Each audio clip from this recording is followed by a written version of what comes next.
여러분 안녕하십니까? 벤자민의 공식 포착입니다. 만나서 반갑습니다. 오늘 루닛 살펴보도록 하겠습니다. 지난 영상에 이어서 오늘도 기관 수급을 좀 말씀드려 보려고 하는데요. 왜 또 기관 수급의 이야기를 드리냐면요. 오늘 제가 좀 발견한 단서가 하나가 있는데 그 단서 관련해 가지고 어떤 보도자료나 언론에서도 언급이 되지 않고 있습니다. 여러분들께서 저 벤자민의 공식 포착 루닛 관련된 영상을 계속 시청해 오셨던 분들께서는요, 제가 루닛을 볼 때 금융투자 수급에서 콕 집어가지고 말씀드렸던 ETF가 하나 있어요. 그런데 그 ETF에서 오늘 구성 종목에서 루닛이 사라진 걸 발견했거든요. 그러면은 어떤 의미일까? 바로 지수에서 편출됐다라는 의미입니다. 지난 영업일 6월 12일에 제가 말씀드렸던 내용하고는 별개의 내용이 오늘 다시 발견이 된 거거든요. 그래서 그 내용을 말씀드릴 거고, 시장에서는 투신해서 자꾸 매도를 하니까 여기에 대해서 잘 모르고 만약에 이런 수급의 숫자만 본다라고 하면은 굉장히 혼란스럽고 부담감을 가중시킬 수는 있어요. 하지만은 제가 오늘 여러분들께 말씀드릴 내용을 이해를 잘 하신다라고 하면은 이거는 그냥 원래 금융시장에서 늘 있는 일이구나라고 생각이 드실 겁니다. 지금부터 그 내용을 좀 말씀을 드려보도록 할게요. 자, 그러면 저희가 어떤 종목에 투자를 하게 됐을 때는요, 관련된 ETF 리스트 정도는 한 번씩 체크하고 가는 게 굉장히 중요합니다. 왜냐하면은 금융투자 수급에서도 이 종목의 매수 매도 수급에 대한 부분을 해석할 때 좀 필요하거든요. 그래서 대표적으로 루닛이 포함된 이런 ETF 목록을 보면은 키움 의료 AI가 가장 많은 비중으로 포함이 되어 있어요. 8.79%. 그런데 제가 이거는 고려를 잘 안 하는 이유가 뭐냐면은 순자산, 다시 말해서 이 ETF에서 담고 있는 종목들의 자산 가치, 이거 자체도 굉장히 적고요, 규모가. 그리고 거래 대금도 굉장히 작습니다. 하루에 거래 대금이 2억 원 정도밖에 안 돼요. 그래서 제가 대체적으로 어떤 ETF를 말씀드렸냐면은 라이즈 AI 로봇이라는 ETF를 말씀을 많이 드렸었죠.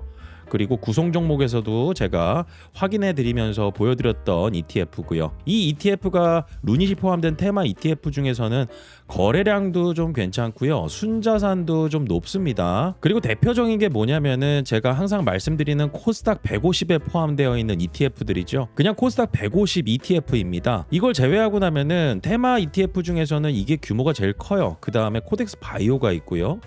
그런데 오늘 특이점이 하나가 발견이 됐어요.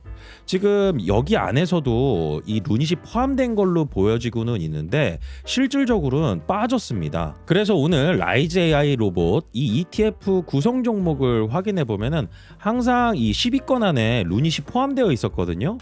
그래서 이 종목들 대부분이 다 올라갈 때 루닛이 마이너스로 가면은 이게 티가 확 났는데 이게 안 보여가지고 무슨 일인가 하고 제가 좀 여러 가지 공지사항과 자료들을 좀 찾아봤습니다. 그러면은 라이즈 AI 로봇이라는 ETF에 이 보고서를 좀 확인을 해봐야 돼요. 그런데 아직까지도 포함되어 있는 게 보여지죠? 이거 5월달 기준입니다. 6월달 기준으로 바뀌게 된 거예요. 여기 보시면은 루닛이 상위 10개 종목 안에서 9번째 순위로 4.3% 포함이 되어 있었어요. 그런데 이게 사라진 게 확인이 된 거잖아요. 그러면은 ETF가 자체적으로 뺀 게 아니라 기초지수, 다시 말해서 iSelect AI 로봇 지수, 여기에서 편출이 되니까 ETF에서도 뺀 겁니다. 그런데 이 iSelect AI 로봇 지수, 이거는 NH투자증권에서 산출한 민간 지수입니다. 그래서 NH투자증권에 이 지수 산출에 관련된 공지사항을 확인해 봐야 되는데 제가 보여드리는 내용을 보시면은 아마 이해가 되실 겁니다. 자, 지금 보시는 화면 자체가요, iSelect 지수 2026년 6월 정기 변경 안내라고 해서 공지사항이 나왔던 내용입니다. 그러면 여기에 무엇을 확인할 수가 있냐면 2026년도 6월 15일 iSelect AI 로봇이라는 지수가 보이죠? 6월 15일 날 정기 변경을 하겠다라는 것이고요.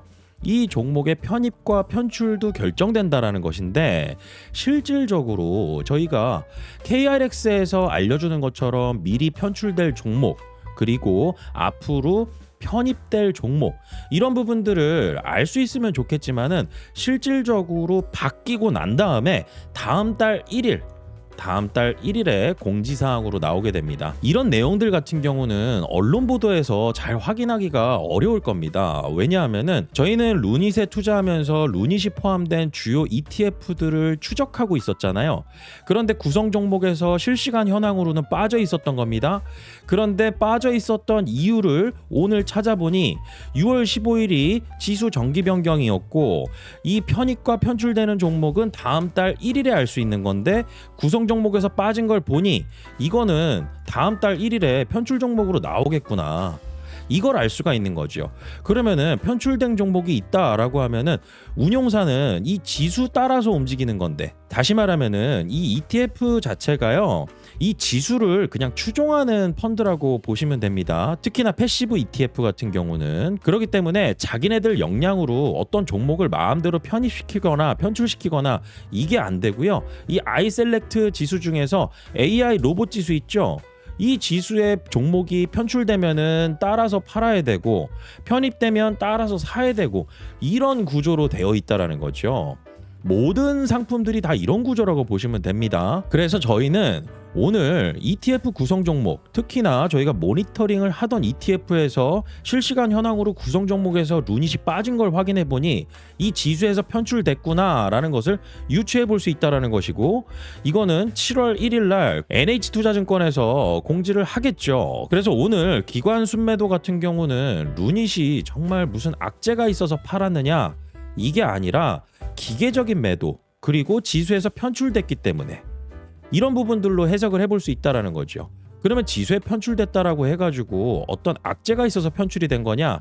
그런 건 아닙니다. 제가 그래서 아이셀렉트 AI 로봇 지수라고 하는 이 지수를 산출하는 근거, 방법론, 여기에 대해서 확인을 해봤거든요. 그래서 최종 구성 종목의 선정을 위한 정성평가의 기준, 그리고 키워드 필터, 이 두 가지를 기준으로 좀 봤는데 2번에 해당이 되는 것 같더라고요.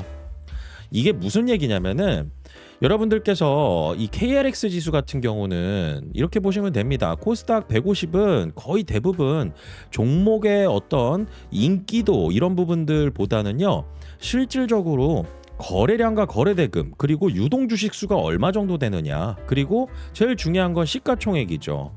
시가총액이 얼마 정도 되느냐. 그래서 코스닥을 대표하는 150개 종목을 이런 규모의 기준으로 선정을 하게 되는 건데, NH투자증권에서 선정하는 거는 이 민간 지수잖아요. 그러니까 자기네들 지수가 잘 올라가게 종목 구성을 바꿔야 되는데, 이거는 귀에 걸면 귀걸이고 코에 걸면 코걸이, 결국에는 자기네들 기준이라는 거죠. 그래서 인기 있는 종목들, 그리고 이 지수를 만들어 가지고 이 지수와 관련된 ETF 상품이 인기몰이를 했을 때, 상품이 많이 팔렸을 때 이 지수 산출 기관 같은 경우도 일을 잘한다라는 평가를 받게 되는 겁니다. 내가 지수를 만들었는데 시장 대비해서 계속 꼬꾸라져요.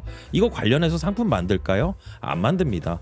그러면서 루닛이 키워드 필터 이런 부분에서 좀 제외가 된 것 같은데, 최근에 루닛의 주가 추이, 그 다음에 시장의 관심도, 유무상증자 말고 최근에 엔비디아 젠슨왕과의 간담회 참석, 이런 부분들 빼고 있었나요? 그렇지 않았습니다. 그렇기 때문에 자기네들이 기준을 정해놨지만은 인기가 별로 없는 것 같아 라고 해서 그냥 뺐다라고 저는 보고 있어요. 그러면 이게 과연 또 악재라고만 볼 수 있는가? 사실 이 상품 시장 같은 경우는 인기가 있을 때 인기 있는 종목들을 빠르게 집어넣고 또 빠르게 편출시키고 이러면서 왔다 갔다 하는 게 일반적입니다. 그래서 여러분들께서 루닛이 어떤 특정 ETF에서 편출됐다라고 해가지고 이 종목에 정말 악재가 있어서 편출시킨 건가, 이렇게 해석하시면 안 되고요. 그냥 지금 상황에서는 아직은 인기가 없다, 더 인기 있는 종목들을 편입시키기 위해서 루닛을 제외한 거다. 루닛의 시가총액을 본다라고 하면은 절대 빠지는 기준이 아닙니다. 그래서 여러분들께서 오늘 기관 매도, 특히나 투신 이쪽에서 매도가 나왔다라고 해서, 그리고 주가가 조금 조정을 받았다라고 해가지고 이게 진짜 악재로 받아들일 수 있느냐라고 했을 때는 악재로 볼 수 있기는 하지만은 이거는 근본적인 펀더멘탈에 있어서는 악재는 아니다. 그냥 상품 시장에서 언제나 있는 일이다. 그 중에서 지금 루닛이 인기가 없는 구간에 있다. 이거를 좀 받아들이면서 루닛에 투자하는 데 있어서 시장에 관심을 받게 되는 이런 상황들이 벌어지면은요 또 편입이 되는 경우가 있어요. 그렇기 때문에 오늘 투신 매도와 관련돼서 언론 보도 아무것도 없었잖아요. 그냥 종목 토론만 가가지고 근거 없는 얘기 떠들어대는 거, 이런 거 보고 부담감을 가중시키면은 안 되고요. 실질적인 근거 정말 중요합니다. 근거 그리고 또 데이터. 더 중요한 거는 루닛이 실질적인 성장을 할 수 있는데 저희가 어떤 근거를 가지고 스토리가 만들어지느냐. 스토리만 있는 게 아니라 근거에 의한 스토리가 중요하다는 거죠. 이 부분을 강조드리면서 저 벤자민이 운영하고 있는 네이버 프리미엄 컨텐츠 다시 한번 말씀드리겠습니다. 여러분들 루닛 투자하시다 보면 지금 구간에서는 약간의 불안감을 가중시킬 수 있는 이런 수급의 매매 행태가 관찰되고 있습니다. 하지만은 이거를 정확하게 인지를 하고 그 다음에 어떤 이유 때문인지 알고 투자를 이어나가야 루닛의 투자에 있어서 진정한 성과를 나중에는 얻어가실 수가 있겠죠. 저 벤자민이 운영하는 벤자민의 공식 포착 네이버 프리미엄 컨텐츠, 네이버에 검색하면은 여러분들께서 직접 확인하실 수가 있습니다. 항상 말씀드립니다. 벤자민의 공식 포착이라고 검색하시면은 네이버 프리미엄 컨텐츠를 꼭 확인하시라고 말씀드려요. 위에도 써놨죠. 네이버 프리미엄 컨텐츠. 네이버 안에 있는 네이버 플랫폼이고요. 제가 네이버와 업무적 제휴를 맺고 글을 올리는 공간입니다. 이 네이버 프리미엄 컨텐츠를 클릭하고 들어오시게 되면은 공지사항을 제일 먼저 확인을 해보셔야 돼요. 왜냐하면은 이 글을 제가 장중에 올려드리고 구독자분들에게 실제 루닛의 투자에 있어서, 그리고 저희가 루닛만 투자하는 거 아니라고 제가 말씀을 드렸죠. 이외의 종목들 분산 투자하면서 루닛의 투자도 이어가고 있는데 저 벤자민이 어떤 백그라운드를 가지고 있느냐. 저 벤자민 같은 경우는 증권사 자문사 경력을 가지고 있습니다. 그리고 금융투자협회 금융투자 전문 인력으로 2011년도부터 2024년도까지 등록되어 있었어요. 그런데 지금은 독립적으로 여러분들과 구독자분들만의 이 리서치 크리에이터로서 구독자 관점의 컨텐츠만 만들어서 구독자분들에게 저의 투자 아이디어를 그리고 또 저의 인사이트를 공유 드린다라는 거죠. 그래서 여러분들께서 제 소개부터 제가 어떤 내용들을 제공하는지, 그리고 과거 이력이 어땠는지 이런 부분들은 투명하게 다 공개가 되어 있고요. 기록이 다 남아 있습니다.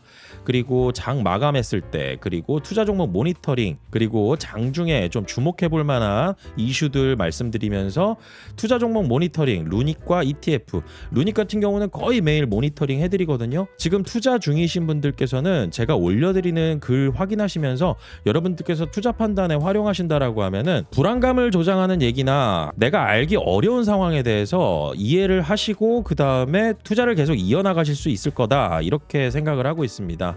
그리고 제가 올려드리는 컨텐츠는 무료 컨텐츠 아닙니다. 여러분들께서 월간 구독료를 지불을 하셔야 돼요. 그런데 가격이 얼마냐면 제가 한 달 동안 올려드리는 글을 무제한으로 확인하시는데 월에 5만 원의 구독료가 발생합니다. 그리고 여러분들 결제하는 것도 굉장히 중요한데요. 네이버에서 여러분들 인터넷 쇼핑이나 이런 것들 다 해보셨을 거예요. 네이버에서 결제하시면 됩니다. 똑같은 구조고요. 여러분들께서 저 벤자민과 함께 하시는 이 공간, 네이버 플랫폼을 활용하시는 겁니다. 신뢰도 있는 플랫폼이죠. 결제나 플랫폼 운영은 네이버에서 하고 저 벤자민은 컨텐츠를 올려드리고, 그래서 저와 네이버와 제휴를 통해서 제가 운영하는 공간이니까요. 앞으로 저 벤자민과 함께 정보 공유 잘 하셔서요. 좋은 투자 수익 기회 잘 만들어 가시길 바라겠습니다. 오늘 내용은 여기까지고요. 저는 다음 시간에 또 찾아뵙도록 하겠습니다. 구독과 좋아요는 큰 힘이 됩니다. 벤자민이었습니다.